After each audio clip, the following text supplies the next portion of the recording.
Hello everyone. Today's video is all about Lord Voldemort. Last year, I presented at the Harry Potter Academic Conference and discussed the chapter The Cave from the Half-Blood Prince, and how that reveals a lot about the nature of Lord Voldemort's evil. It was amazing and so much fun, and today I am going to share all of my revelations with you guys. He's the big bad of Harry Potter, the main villain, the antagonist. We get encounters with Lord Voldemort in every single Harry Potter novel, with the exception of The Prisoner of Azkaban. And then Half-Blood Prince happens. And then the reader finally understands, alongside Harry, who Voldemort really is and how he thinks. The Half-Blood Prince reveals Rowling's brilliant development of Voldemort's personality. The Cave, alongside the chapters The Secret Riddle, reveal that he has quite a lot in common with serial murderers like John Wayne Gacy, Jeffrey Dahmer, and Ted Bundy. The chapter The Cave opens up with a description of a rocky outcrop that opens up to the ocean. Rowling writes, "It was a bleak, harsh view, the sea and the rock unrelieved by any tree or sweep of grass or sand. There is no sign of life, and the reader already has a sense of foreboding, a sense that this is some place where evil takes place." And then Dumbledore says, "No muggle could reach this rock unless they were uncommonly good mountaineers, and boats cannot approach the cliffs. The waters around them are too dangerous. I imagine that Riddle climbed down. Magic would have served better than ropes." So not only is the cave barren, but it is impenetrable. It is fortress-like in the obstacles that must be overcome in order to enter it. Rowling describes the churning of the waves and Harry getting hit with salty sea spray. This is where the underlying sexual context begins to take place within the descriptions of the cave and the surrounding environment. Sea foam has often been described as a life-giving force and metaphor for semen. Aphrodite was born after Kronos cut off his father's genitals and threw them into the ocean, resulting in a mixture of water and semen, and poof, Aphrodite. The entrance to the cave is then described as a dark slit, and then again in the next paragraph, "The fissure opened into a dark tunnel that Harry could tell would be filled with water at high tide. The slimy walls were barely 3 feet apart and glimmered like wet tar in the passing light of Dumbledore's wand." Slit is common US slang for vagina, and the subsequent description once they are inside definitely feels like a vaginal canal, or reads like a vaginal canal, but like a diseased one, a corrupted one. The cave itself is large and womb-like, concealing and protecting a shard of Voldemort's soul. Voldemort has taken something that is life-giving in its imagery and perverted it in his use of it. He has mutilated its soul and hidden it in a secret place along with his numerous victims. The Horcrux that was placed inside the cave was an object that was owned by his mother. A place that invokes life and birth, and even sexual pleasure, has now become a fortress to protect and house evil and death. It is worth noting that in Dumbledore's description of the cave entrance, he briefly mentions the incident in which Riddle brought 2 children, Amy Benson and Dennis Bishop, to the cave. "And he brought 2 children with him, probably for the pleasure of terrorizing them." The use of the word pleasure indicates that Voldemort didn't just take joy in scaring these children. Pleasure is used to describe a satisfactory feeling, often associated with sexual satisfaction. The sexual imagery continues with Rowling's repeated use of the word penetration, or penetrate. The general definition of the word is the action or process of making a way through or into something. In the sexual sense, penetration is often described as the insertion of a body part into another object or body orifice. This is a general definition, as different communities have different varying meanings of the word penetrate. But you get the idea. The first time it is mentioned, Dumbledore says, "We need to penetrate the inner place." This is Dumbledore telling Harry that they must get past the wall in order to enter the cave itself. Then Dumbledore cuts his hand and puts the blood on there, etc. And then we get, "The greenish glow and the light from the 2 wands were the only things that broke the otherwise velvety blackness, though their rays did not penetrate as far as Harry would have expected." This description details the light that Harry and Dumbledore are bringing into the cave. And then we get, "But how to reach it? This potion cannot be penetrated by hand." This is Dumbledore trying to figure out how to get the potion out of the basin, trying to solve that riddle. "He would want to keep them alive long enough to find out how they managed to penetrate so far into his defenses. Here, Dumbledore is explaining to Harry why the potion won't kill him if he drinks it. The word is used 4 times. The word penetrate is used 4 times within the chapter, and it is always associated with Harry and Dumbledore going deeper and deeper into Voldemort's inner sanctum. There is nothing romantic when a sexual act is described as penetration. It is more often used in the context of a violating act. Harry and Dumbledore are violating Voldemort's privacy in their mission to obtain the Horcrux. This specific word choice of pleasure and penetrate, and the descriptions of the cave can invoke the ideas of both sex and violation. The descriptions are worth discussing, as sexual violation and violence are a key component of the crimes of individuals like Ted Bundy and David Parker Ray. Pregnancy and motherhood are also very impactful to the development of people like Bundy, Dahmer, and we see with Voldemort. It is purposeful that the cave is described as a womb with a vaginal opening that Voldemort takes as his own and then desecrates with his evil. It is significant that the Horcrux he chooses to place there is an object that once belonged to his mother. All of his victims sit at the bottom of this lake, motionless but ready to attack as soon as something touches the water. In a way, Voldemort has impregnated the cave with his undead victims. Voldemort's cave is a place that he discovered as a child and where his first known acts of violence took place. The cave is first mentioned in Chapter 13, The Secret Riddle of the Half-Blood Prince. This chapter is significant in that it sets the stage for the cave and also reveals insights into Voldemort's development. Mrs. Cole, the director of Wool's orphanage, describes several instances to Dumbledore about Tom Riddle. On one occasion, a boy's rabbit was found hanging from the ceiling after he angered Tom Riddle. Mrs. Cole then also states that Amy Benson and Dennis Bishop were never the same after they went to a cave with Tom Riddle. Mrs. Cole also describes Tom as a funny boy, and it is clear that Tom is different, apart, other. Tom Riddle then later tells Dumbledore that he can speak to snakes and make them do what he wants. This statement demonstrates that in an early age, Riddle already understood that he could control and subjugate, and that he enjoyed it. Isolation from other children and the harming or torture of animals are 2 red flags.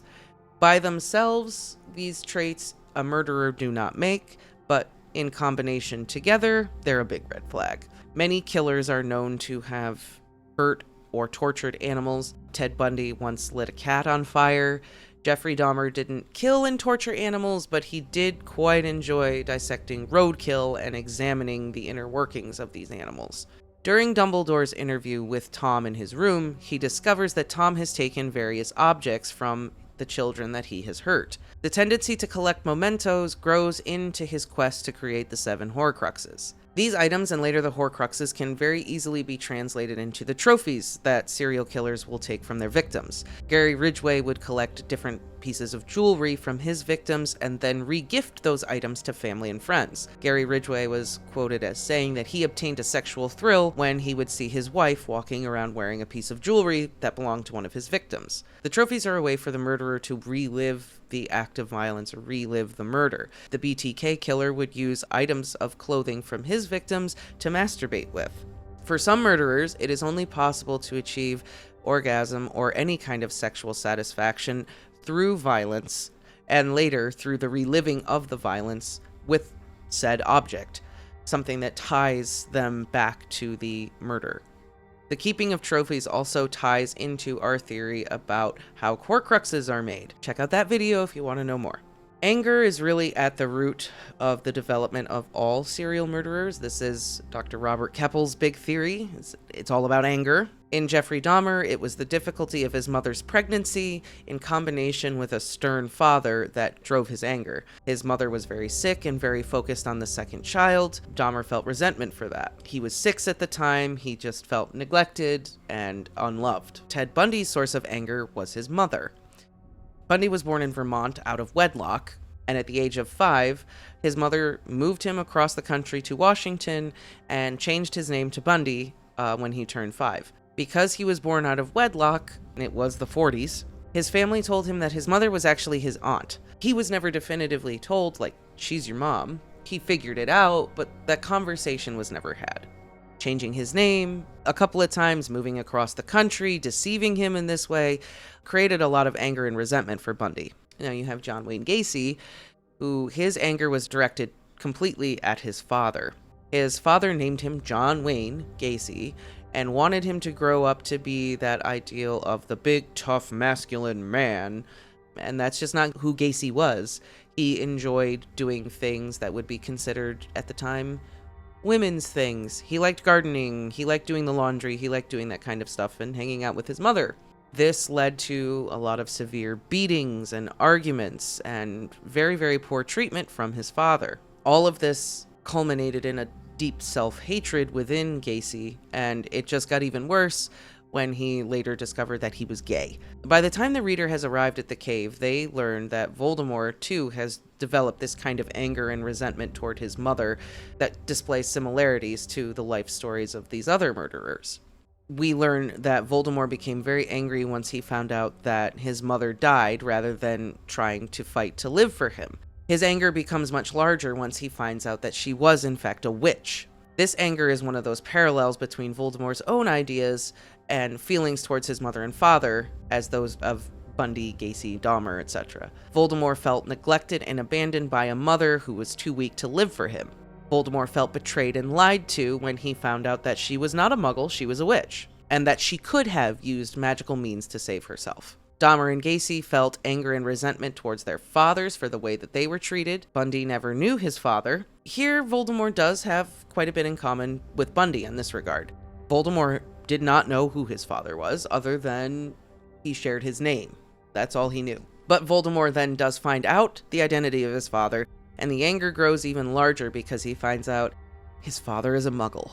Dahmer carried out acts of violence against men over and over and over, carrying out anger against his father for being stern and neglectful. Gacy did the same. Voldemort doesn't necessarily do that. He goes right to the source. He murders his father and the Elder Riddles. He sees his father as worthless and wants to hide that part of himself away, to drown the worthless muggle part of himself. There is some inner self-loathing there similar to these other murderers. Now, the Inferi. The number of Inferi in the cave is never mentioned, but Rowling does describe several of them being hit by Harry's spells, and they are described as closing in on Harry and Dumbledore. So it can therefore be assumed that there must be quite a lot of them. We can infer that once he discovered the cave, he frequented it throughout his lifetime and potentially brought victims there. We will never know if they were tortured and killed in the cave, or if all of that was done later and then they were brought to the cave. But the cave can, for all intents and purposes, be called a dump site. Dump sites are as awful as they sound, and they serve different purposes for different kinds of killers. David Parker Ray tortured and killed several women in Truth or Consequences, New Mexico. The bodies have never been found, but it is suspected that he did at least dispose of some of the bodies in a nearby lake. The lake, if the bodies were ever found, were just a means to an end to dispose of bodies. Ted Bundy chose specific locations in the woods where he would return to the bodies multiple times in order to perform necrophilic acts with them.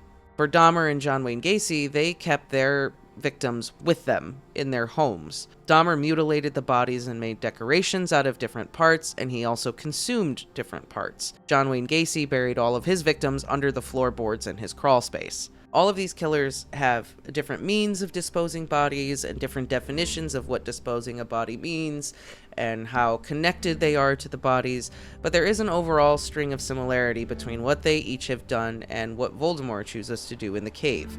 Voldemort puts them in a secret spot that he thinks he is the only one who knows about it. They're not necessarily a means to an end, however. He does, like Bundy, further humiliate his victims because he turns them into Inferi. Their corpses are made into an undead army to protect his fragment of soul, rotting away and lying in suspended animation. Now, murderers like Gary Ridgway, Dahmer, Bundy, they can all be described as signature killers. These are individuals that commit multiple murders over a span of time. Dr. Robert Keppel theorizes about this quite a lot. He came up with the idea of the name signature killer rather than serial killer. Keppel explains that these are individuals who commit murders. They have a psychological calling card that's a clue left at every single murder. He also believes that the signature is what is key to catching them. The signature is different than the MO. MO is modus operandi, the who, what, where, and when of a crime. MO can change. A murderer uses a baseball bat to bludgeon a victim. The next time he uses a ball-peen hammer. In this case, the MO is the weapon used, the baseball and then the ball-peen hammer. But the signature is that the victim was bludgeoned. According to Keppel, the calling card is the thing that the killer feels compelled to do. They must do it every time. This is what sets murderers like Bundy apart from others. Voldemort's signature is the mental torture he inflicts on people. He is the world's greatest legilimens. He frequently invades the minds of other characters, going after information or for the sheer pleasure of just being in there and invading their privacy. Voldemort invades or penetrates into people's innermost thoughts. The reader gets a glimpse of this through Harry's eyes when he shares Voldemort's thoughts, as well as Harry's experience with Dumbledore while Dumbledore drinks the potion. The potion acts as both a means of mental and physical torture, but Dumbledore's agony is exactly what one would see if Voldemort were in the room inflicting this kind of pain on someone. The potion is a different MO, but the signature remains the same. This type of violent personality is exactly the type that would be the opposite of Harry. Ted Bundy often said he wanted to know what it made people relate to one another and tune into each other's emotions. He didn't understand emotions. He just felt like this empty black void. Bundy also scored extremely high on the PCLR test. That is a test that kind of rates you on a scale of psychopathy, and Bundy scored a 39 out of 41. That's crazy high. No one scores that high. That is like true psychopathy right there. Therefore, he just didn't feel emotions like other people did. And he couldn't understand how to connect to people, and he just didn't get it. Voldemort is always described as not being capable of feeling love, not understanding it. In The Prince's Tale, he tells Snape that he has a sexual desire for Lily and that there are other women and he'll find someone else. He couldn't see the forest through the trees to understand that Snape loved Lily. Voldemort demonstrates over and over a lack of empathy and a lack of ability to understand emotion, especially love. He is selfish and uses other people for his own means and murders at the drop of a hat. Serial killers are some of the most selfish people on the planet.